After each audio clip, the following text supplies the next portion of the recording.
Well, welcome back to GBN America. I'm enormously pleased to have with me today Ingrid Brown, who's had an absolutely fascinating career and has been driving lorries, trucks as Americans call them, I must get my terminology right, for 44 years across all 50 of the United States.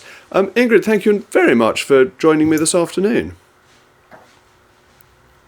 Thank you for having me. I'm really excited about this. Thank you. Well, it's great. It's great. Tell me, you were an independent driver for 44 years. What did you have to do? How did this work? And dare I say, was it quite unusual for a lady to be doing this when you started? Oh, absolutely. It was unusual, actually. I never saw many women out. I started because my father owned a really large road construction company, and I learned to run equipment and learned to drive trucks. So I wanted to see the country, but I wanted to see the people in the country. And I wanted to learn the cultures, and I wanted to see things. I guess I wanted to be a tourist, but at the same time, it became such a passion. And then I realized that I could, help other people.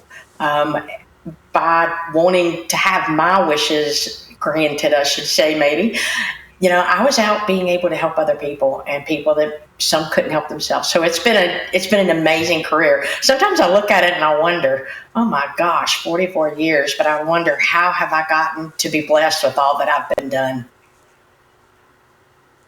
And there's hardly a bit of the United States you haven't seen in those 44 years and met all the people too. Yes, sir. I've actually traveled 49 states, Canada, and Mexico. I ran Alaska as well, and got to do that this past year. So pretty much every city, major city, of course, from New York City to Miami, Florida, to San Diego, California, to all the way up to the very top of what we call Whidbey Island, which is in the very tip of the Washington state above Seattle. So pretty well every little town in between. I've probably been around it or through it, and I think I keep a road map in my head, and I don't want to ever forget that. I don't want to forget the people. And what has changed over the time you've been doing it? Is it easier now? Are the roads better? What about fuel prices? Are they more of a factor now? Is it harder to be an independent in this business than it was? It is. And I say, in a generalization gap is that, all the things change from equipment to the type of freight we haul, the way we haul freight. We used to haul potatoes and onions and carrots where they would just shoot them in the back of the trailer and they weren't on pallets or boxes or bags. And then they had to be either swept off the trailer, hand unloaded with shovels off the trailers.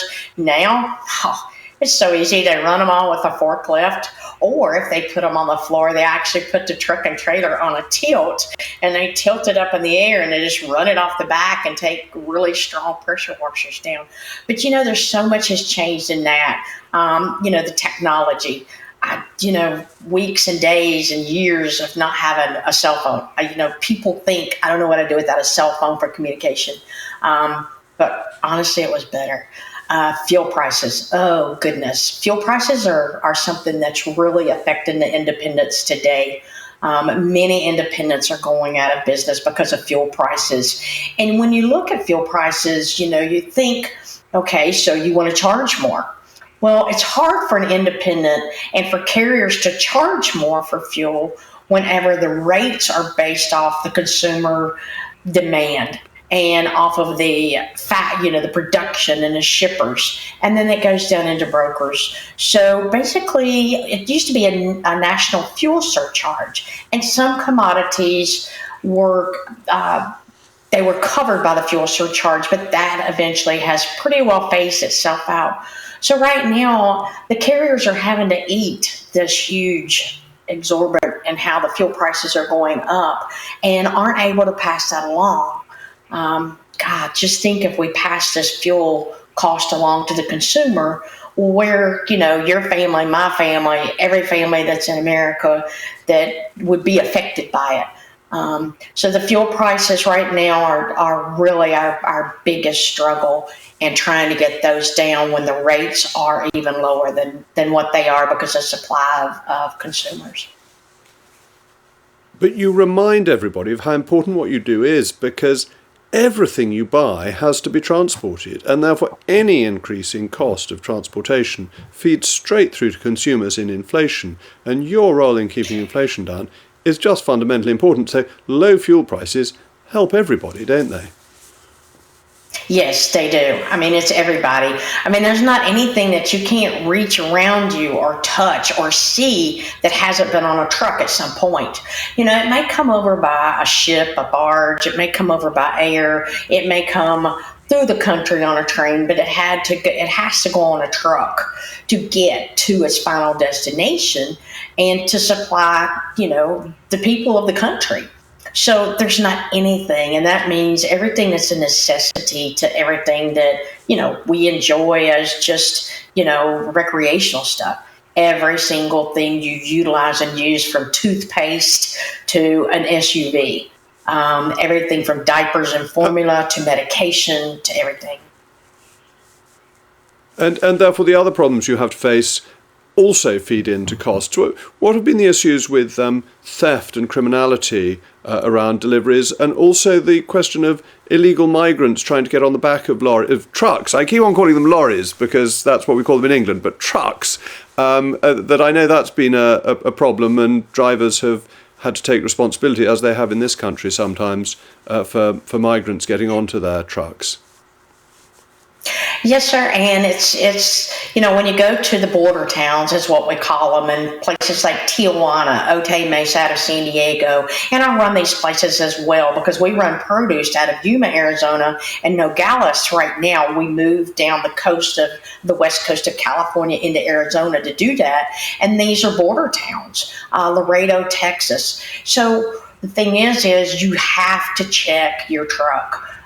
There are places that you wouldn't even imagine. We have air dams that are on top of the truck sometimes, that they'll crawl up inside of those on top while you're getting fuel.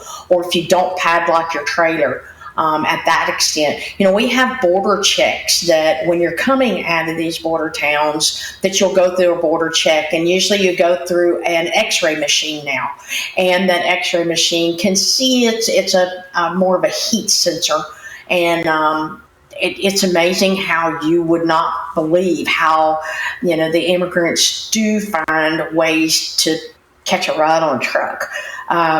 So that's a big thing, especially for when you're running a load out of the border towns, just like I said, whether it's coming out of Mexico. Produce right now is really running hot from there. So, all the drivers have to double check.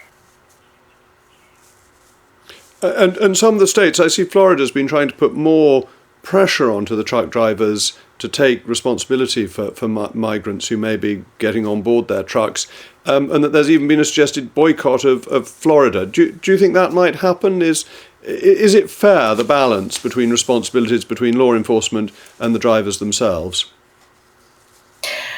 Personally, in my opinion, is no, it's not fair, for the fact that, we have a lot on our plate. We have 80,000 pounds gross weight of iron. And when I say iron, that's truck, that's weight of the product and everything in the back. We're trying to maintain the safety out here. We're trying to make sure that we keep everybody safe and keep the product going to the consumer. And when we have to watch, it not only protects us, and the best thing is we can't watch when you stop at a fuel stop, maybe right there in the border town. And some of them will now have had conversations with other drivers that they may run 200 miles into the state further north, and then all of a sudden they might have a problem with finding someone walking around the truck. So keeping observant and really watching who's around and double checking your equipment is really, really top. But I don't think that it's a driver's place to have to take on. I think it's a driver's place to protect himself and herself, and also to protect the theft and the criminality of the freight. And one other thing I want to ask you about was driverless trucks. Do you think that somebody like you but starting out now, would in 44 years still have a career driving a truck, or that it will all have been replaced by robots? And how would I interview a robot in the end? Or do you think I'd be replaced by a robot too at the end of this process? Well, I sure hope you won't. Please, no. I've been watching you. I'm liking this. So, no, I don't want you to go anywhere. Here's the thing. I really got interested in finding out about the AI and about automated trucks. And so, little miss, I have to go and dig. I have to get in the middle of finding stuff out because I'm curious. And I have literally sat down just recently at a women in trucking conference in Dallas a couple weeks ago with one of the AIs, and she's actually from the UK. And works with Daimler. And she explained to me and a few more drivers that were there, you're not going to be without a job. It's going to change. It's going to be where drivers are going to still have to be in the trucks for quite a while, even after they go on the road. But there's going to be jobs like what they call mission control, which kind of sounds pretty cool because, that sounds like you could get into something. But, you get into where somebody is going to have to monitor that truck and be that factor when the computer has to take that second to react. Well, it's going to be quicker for a human reaction than a computer reaction because we all know a computer reaction is from the human side anyway. So the drivers are going to have a little change in this, but I don't think right now we have any worry of that. I don't think I'll ever see it in my lifetime of this happening yet. So still a good career for a young lady who wants to see the United States to go into. Absolutely. And it's like I say, anybody can do what I have done in my 44 years. This industry is open, and I say especially for women because we are such a minority, but I say that for single moms that need to be around and run local. And they're the ones that deliver, and pick up and stuff, and they're home in the evenings and that type of thing, to the point that you have, widowers, that ladies that have lost a loved one, or you have empty nesters where husband and wife's teams decide at 60 years old or 55, they want to go out and learn to drive a truck. This is a career that you don't have to start out, and it's not a long process to get involved in. And there's not anything that you can't do if you just want to do it. Ingrid, that's the positive American attitude, which I in England absolutely love to hear. Thank you for joining me. I think I only said lorry a couple of times, and I didn't say petrol when you would have meant gasoline. So thank you, everybody, for listening as well. And Ingrid, thank you to you again.